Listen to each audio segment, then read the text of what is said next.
In the grand and often tragic theater of the stock market, there is a pain more acute than a simple loss. It is the ghost of a great victory that was held in the hand only to vanish into thin air.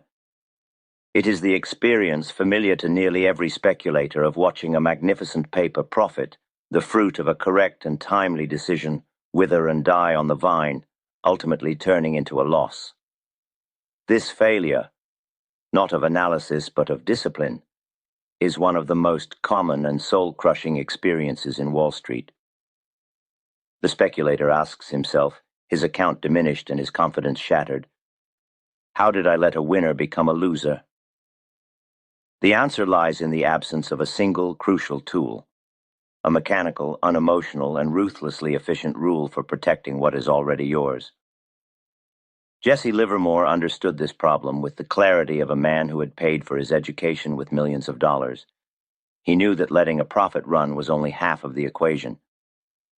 The other, equally critical half was ensuring that those profits, once earned, were not given back to the market in a moment of indecision or a fit of hope.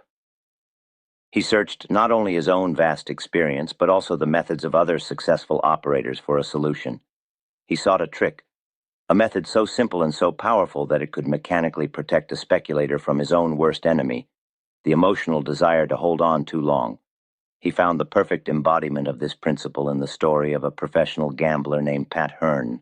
This was not a complex algorithm or a secret formula, but a piece of profound, practical wisdom that, once understood, has the power to transform a speculator's entire career. It is the ultimate mechanical trick for protecting 100% of your hard-won profits from the market's inevitable and often violent reactions.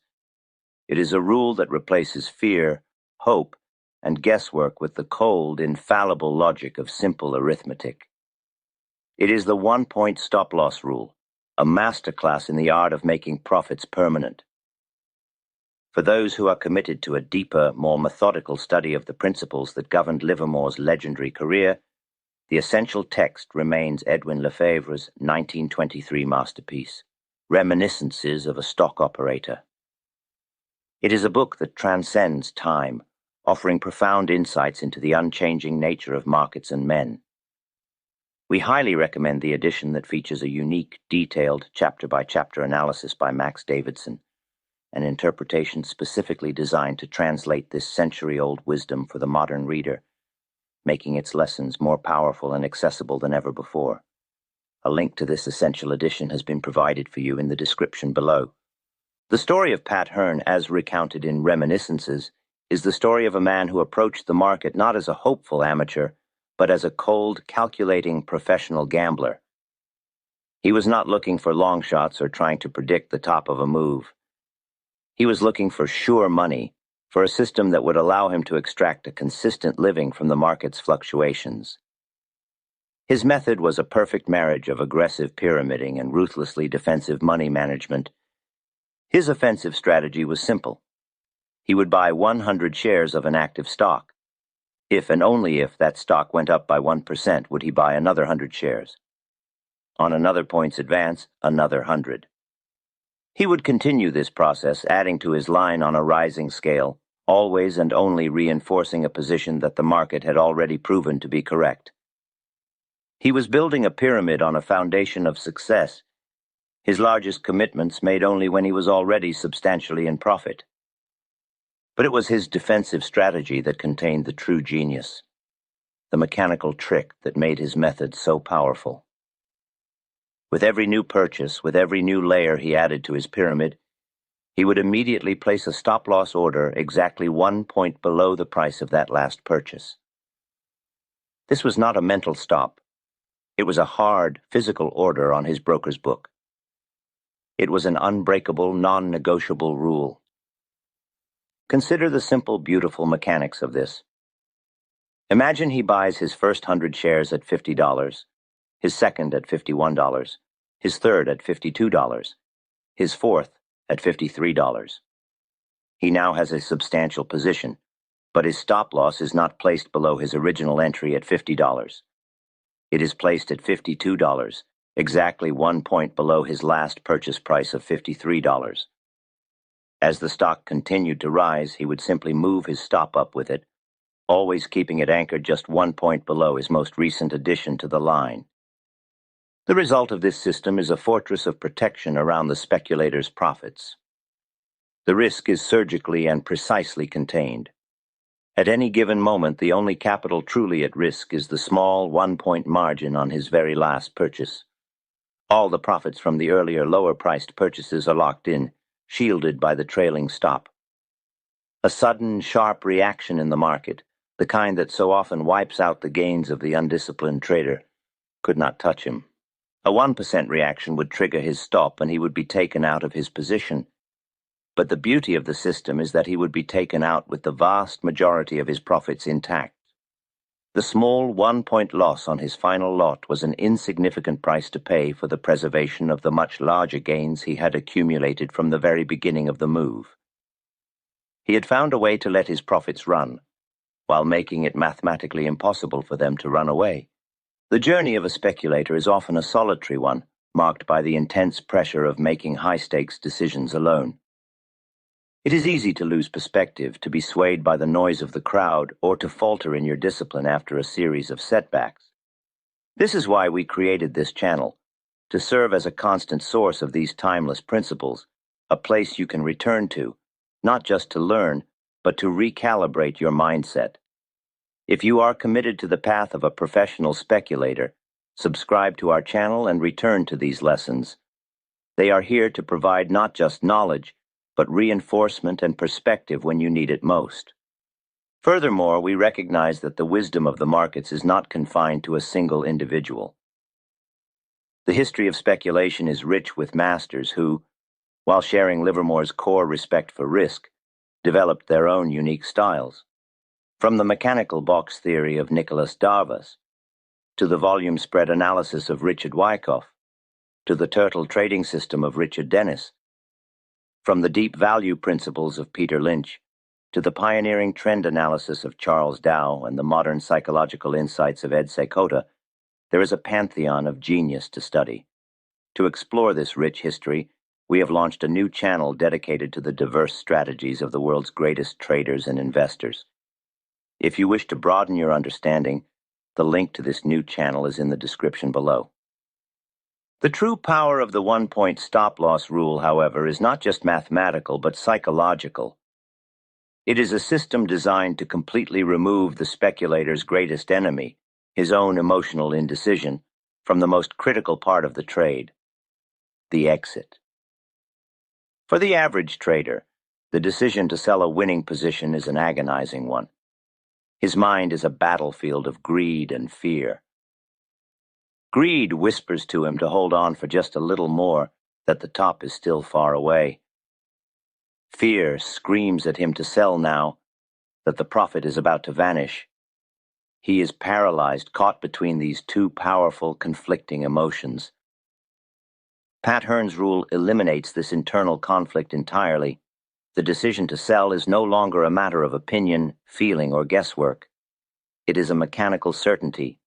The rule is the rule. If the stock reacts by 1 point from its high, the position is closed. There is no debate, no hesitation, no room for the corrosive influence of hope or fear. The action is automatic. This frees the speculator's mind to focus on what truly matters, identifying the next great opportunity, not agonizing over the management of a current one. It is a form of pre-commitment, a contract made with oneself in a moment of calm, rational analysis, to be executed automatically in the heat of the market battle. It is the ultimate expression of trading discipline. It is the acknowledgement that in the midst of a volatile market, the human mind cannot be trusted to make a rational decision about profit-taking. The 1-point stop-loss rule is a way of outsourcing that decision to the cold, hard, and infinitely more reliable logic of simple mathematics. Livermore so admired this principle that Lefebvre used it to illustrate a crucial point. He tells the story of another trader, a man named Roberts, who had learned Hearne's system and used it to make a fortune of over $100,000 in Lackawanna. He had followed the rules, pyramiding his winners and protecting his profits with the mechanical 1-point stop. But success, as it so often does, bred a fatal overconfidence. Having made his stake, Roberts abandoned the very system that had made him successful. He entered a new trade, and when a reaction came, instead of letting his 1-point stop take him out, he let them run as though they were profits. He had fallen victim to hope, the speculator's deadliest poison. He had abandoned the mechanical certainty of his rule for the emotional gamble of a guess. The result was inevitable and swift. Of course, every cent went, the story concludes. He was not just broke, he was in debt to his brokers. This cautionary tale is the flip side of Pat Hearne's success. It is a stark, chilling reminder that a rule is only as powerful as the discipline to follow it. The 1-point stop-loss system is not a magic charm, it is a tool. And like any tool, it is useless in the hands of a man who refuses to use it. Roberts's failure was not a failure of the system. It was a failure of the man. He had allowed his emotions to override his own proven, profitable methodology. He had abandoned the cold, hard shield of his rule for the warm, comforting, and ultimately fatal embrace of hope. The tragic story of the trader who abandoned Pat Hearne's system is not an isolated one. It is the story of nearly every speculator who has ever tasted success, only to see it crumble into dust. His failure was not a failure of analysis or a lack of intelligence. It was a failure of character, a surrender of discipline to the corrosive influence of hope and ego. He had been given a perfect mechanical shield, and in a moment of overconfidence he cast it aside, choosing to face the market's onslaught unprotected. His ruin was not an accident. It was an inevitability. This brings us to the very heart of the matter, to the profound psychological truth that underpins the 1-point stop-loss rule. The average speculator hates to take a small loss. It feels like a defeat, a small, nagging admission of failure. His ego, which craves to be right at all times, rebels against it. He would rather risk a large, catastrophic loss in the hope of a miraculous recovery than accept a small, certain loss that confirms his immediate error. This is the great, fatal flaw in the psychology of the amateur. Jesse Livermore understood this flaw perfectly because he had seen it so many times, both in others and, in his weaker moments, in himself. He knew that the key to lasting success was to transform this perspective entirely. The professional speculator does not view a small loss as a defeat. He views it as a necessary and routine business expense. It is the cost of gathering information. It is the tuition fee for a market lesson. It is the price he pays to confirm that he is on the wrong side of the market at that particular time. He saw speculation not as a series of individual heroic battles to be won or lost, but as a long-term business enterprise. A successful businessman does not expect every single venture to be profitable. He expects to have costs, expenses, and occasional setbacks. His success is determined not by the absence of these costs, but by his ability to ensure that his profitable ventures are significantly larger than his expenses. The 1-point stop-loss rule is the ultimate tool for managing these speculative expenses. It transforms the entire emotional landscape of trading. The speculator who uses it is no longer a gambler, his fate hanging on every tick of the tape. He is a business manager, a professional risk assessor. He knows before he ever enters a trade the absolute maximum amount he can possibly lose on his latest commitment.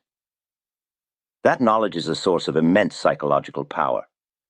It frees him from the paralyzing fear of the unknown, from the nagging anxiety of an undefined risk. Consider the mental state of the trader without such a rule. He is in a perpetual state of uncertainty. His profitable position is a source of constant, low-grade fear. His losing position is a source of desperate, consuming hope. His mind is never clear, never at peace. He cannot make rational, dispassionate decisions because his every thought is colored by the emotional weight of his open trades. The trader who employs a mechanical stop, however, is liberated. He has outsourced the decision to an unemotional, mathematical certainty. He does not have to ask himself, should I sell now? What if it comes back? What if it goes lower? The rule has already answered those questions for him. His job is not to agonize, but to execute, to follow the plan he laid out in a moment of calm, rational clarity. This is the freedom of discipline. Livermore himself, for all his genius in reading the tape, knew the value of such mechanical certainty. He wrote in his own book, "The speculator has to be his own insurance broker, and the only way he can continue in business is to guard his capital account. The one-point stop-loss rule is the ultimate insurance policy. It is a premium paid in the form of a small accepted loss to protect against the catastrophic uninsured event of a major market reversal. It is the practical application of his most foundational principle, capital preservation. He knew that a speculator's capital was his lifeblood, his inventory, his means of staying in the game. To protect it was his first and most sacred duty. The one-point stop, applied to every new commitment in a pyramided line, is a perpetual inventory management system. It ensures that any bad product, any part of a trade that turns against you, is immediately removed from the shelves before it can spoil the rest of the goods. For the modern trader, the lesson is not necessarily to adopt the literal 1 point as an absolute figure. The markets are different, the volatility is different, and the nature of the stocks is different. The lesson is in the principle. The principle is to have a clear, mechanical, and absolutely non-negotiable rule for exiting any commitment that proves you wrong. It may be a percentage of your account. It may be a specific dollar amount. It may be a break of a key moving average or a violation of a Livermore-style pivotal point. The exact nature of the rule is less important than the fact that it exists and that it is followed with unwavering religious discipline. It must be a rule that is defined before the trade is ever entered, in a moment of calm, objective analysis. To create the rule in the heat of the moment, when you are already in a position, is to invite your own emotional biases to corrupt the process.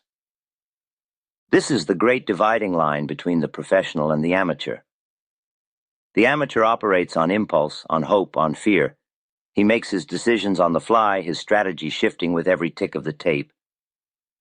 The professional operates according to a plan. He knows what he will do when the market goes up. He knows what he will do when the market goes down. And he knows what he will do if the market goes nowhere. He has a rule for every contingency, and he follows that rule without question. To adopt a mechanical stop-loss system like Pat Hearne's is to take the first and most important step across this dividing line. It is to declare that you will no longer be a slave to your own destructive emotions. It is to commit to the path of discipline, of professionalism, of treating speculation as the serious business that it is. It is to understand that long-term success is not about making brilliant guesses, but about surviving your own inevitable mistakes. This, then, is the ultimate trick that protects not just your profits, but your entire speculative career. It is the shield of the professional, the simple, powerful tool that allows a man to engage in one of the world's most perilous games with a quiet and profound confidence. He is confident not because he believes he will always be right, but because he knows that he has a system that will protect him, without fail, on all the occasions when he is wrong. And in the business of speculation, that knowledge is the only true source of lasting power.